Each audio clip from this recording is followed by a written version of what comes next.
Intéressons-nous dans ce premier module à localiser la photosynthèse chez les végétaux chlorophylliens et à mettre en évidence quelques échanges gazeux liés à cette photosynthèse. Alors tout être vivant, qu'il soit végétal ou animal, va être un système dit ouvert qui va échanger constamment de la matière et de l'énergie avec son milieu. Si on prend le végétal chlorophylien, eh bien celui-ci va utiliser les matières minérales présentes dans le sol et présentes dans l'air pour produire de la matière organique. Alors cette matière organique synthétisée va être à la fois un matériau, par exemple pour la croissance, et une source d'énergie chimique qui va permettre l'activité cellulaire. Souvenez-vous, on va qualifier ces cellules qui sont capables de fabriquer leur matière organique uniquement à partir de matières minérales et d'énergie du soleil, de cellules, enfin d'organismes composés de cellules autotrophes. De la même manière, un animal composé de cellules qui vont être dites hétérotrophes vont importer la matière organique fabriquée par les cellules autotrophes et vont l'utiliser de la même façon, c'est-à-dire pour leur croissance et pour produire de l'énergie nécessaire à leurs activités cellulaires.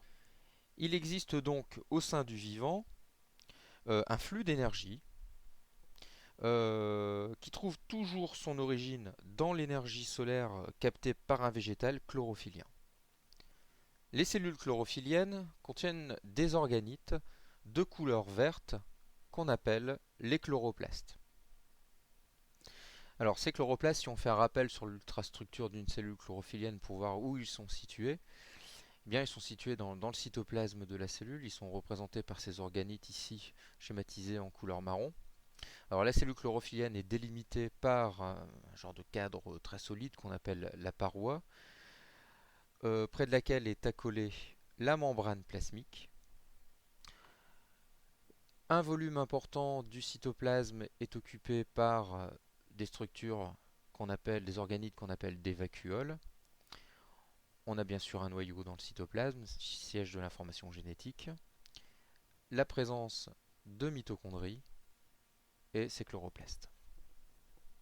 Alors si on place des cellules chlorophylliennes à la lumière, on constate qu'il va y avoir synthèse d'amidon, et cette synthèse d'amidon est localisée dans les chloroplastes, visible ici par les petits granules noirs d'amidon colorés par le Lugol ou l'eau iodée. L'amidon est une molécule complexe qui est composée en fait d'une association de molécules de glucose mises bout à bout. Cette synthèse va également s'accompagner d'une consommation de dioxyde de carbone ainsi que d'un rejet de dioxygène.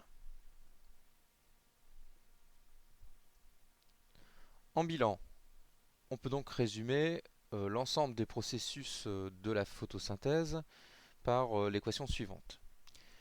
Grâce à l'énergie lumineuse, les cellules chlorophylliennes vont produire des molécules organiques telles que le glucose qui, polymérisé, va constituer l'amidon à partir de dioxyde de carbone et d'eau. Donc l'équation de la photosynthèse va s'écrire 6CO2 plus 6H2O va donner C6H12O6, le glucose, plus 6O2. Ces réactions se déroulent dans le chloroplaste grâce à l'énergie lumineuse qui est convertie en énergie chimique, puisque cette molécule, le glucose, contient une énergie dite potentielle, une énergie chimique potentielle qui pourra servir, on le verra un petit peu plus tard, lors des activités cellulaires.